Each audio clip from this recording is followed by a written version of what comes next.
Many skeptics have claimed that there's virtually no archaeological evidence to back up the historical claims of the Gospels.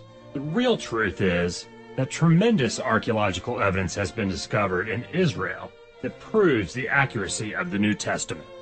Over a century ago, a French Christian archaeologist, Charles Clermont-Ganneau, wrote a little-known report dated November 13, 1873, from Jerusalem to Palestine Exploration Fund.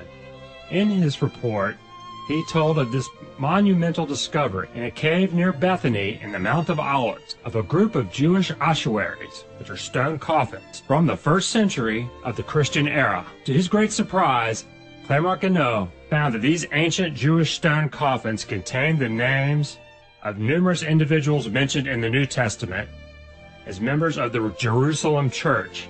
Despite its importance, this report was not published in the newspapers of the day. As a result, it was virtually lost to history. The Gospel of John records the existence of one family of followers of Jesus in John 11. Now a man named Lazarus was sick. He was from Bethany, the village of Mary and her sister Martha. This Mary, whose brother Lazarus now lay sick, was the same one who poured perfume on the Lord and wiped his feet with her hair. On the Mount of Olives, near the ancient town of Bethany that this verse refers to, the archaeologist was surprised to find names which corresponded with the names in the New Testament. Even more surprising were signs of the cross etched on several of the stone coffins. As Clermont-Ganneau further investigated the tomb, he found inscriptions such as the names of Lazarus, Martha, and Mary on different coffins.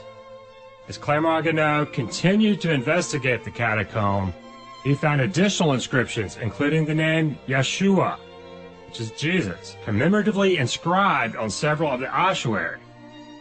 One coffin, also bearing cross marks on it, was inscribed with the name Shalom Zion, following daughter of Simon the priest. This catacomb on the Mount of Olives belonged apparently to one of the earliest families which joined the new religion of Christianity. In this group of sarcophagi, some of which have the Christian symbol and some which have not, we are, so to speak, witnessing the actual unfolding of Christianity. Personally, I think that many of the Hebrew-speaking people whose remains are contained in these ossuaries were among the first followers of Christ. The appearance of Christianity at the very gates of Jerusalem is, in my opinion, extraordinary and unprecedented. Somehow, the new Christian doctrine must have made its way into the Jewish system. The association of the sign of the cross with the name of Jesus, written in Hebrew, alone constitutes a valuable fact. The French archaeologists realized that there's a high degree of probability that these tombs belong to the family of Mary, Martha, and Lazarus, the close friends of Jesus. Clermont-Ganneau wrote, "By singular coincidence, which from the first struck me forcibly, these inscriptions, found close to the Bethany road and very near the site of the village, contain nearly all the names of the personages in the gospel scenes which belong to the place. Eleazar, which is Lazarus, Simon, Martha, a host of other coincidences occur at the site of all these most evangelical names." Several years later, very close by on the Mount of Olives, another archaeologist, P. Bagatti, found and excavated another catacomb holding 100 ossuaries. Coins minted by Governor Verifies from AD 16 proved that these tombs were used for burial of Christians before the fall of Jerusalem in AD 70. Several of the coffins in the cave belonged to a family of priests buried in the 1st century. Based on the inscribed crosses and the name Jesus, Bagatti concluded that several of these priests were followers of Jesus Christ. Bagatti found many ossuaries containing the following names included on their sides, together with the sign of the cross or name of Jesus: Jonathan, Joseph, Jairus, Judah, Matthias, Menahem, Salome, Simon, Zechariah. Many of these names appear in the New Testament records of the early church in Jerusalem. One ossuary contained the Greek inscription Iota Chi Beta, which read, Jesus Christ, the Redeemer. Without question, one of the most fascinating ossuaries was inscribed with crosses and the name Sapphira. Now a man named Ananias, together with his wife Sapphira, also sold a piece of property. This is a unique name which has not been found in any of the contemporary Jewish literature outside of the New Testament passages of Acts 5:1. Luke recorded the death of this woman and her husband when they lied to God and the church.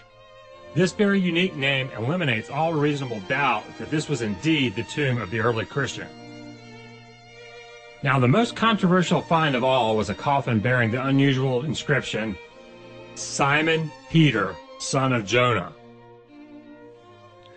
"But what about you?" he asked. "Who do you say I am?" Simon Peter answered, "You are the Christ, the Son of the living God."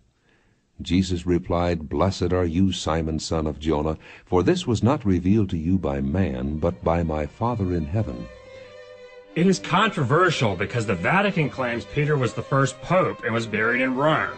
In spite of the fact they have absolutely no evidence for this legend, the Vatican has sought to suppress this important archaeological find simply to preserve their legend that Peter was the first pope.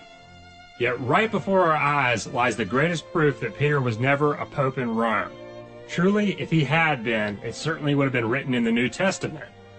Also, consider how improbable that a name with the three words, Simon Peter, son of Jonah, could refer to any other than St. Peter. Compounding this fully intact name is that the fact that the remains were found in a Christian burial ground, and more yet of the 1st century, which is the very time in which Peter lived. For more information, please check the website, which will be linked over to the right. Now, on that site, there's an interview with a Franciscan monk who knew the archaeologist, Father P. Bagatti. He is reported to have confessed. "Well," he confidently answered in a hushed voice, "Father Bagatti told me personally that 3 years ago he went to Pope Pius XII in Rome and showed him the evidence, that the Pope said to him, 'Well, we have to make some changes, but for the time being, keep this thing quiet.' In awe, I also asked in a subdued voice, 'So the Pope really believes that those are the bones of St. Peter?' 'Yes,' was his answer. 'The documentary evidence is there.' He could not help but believe."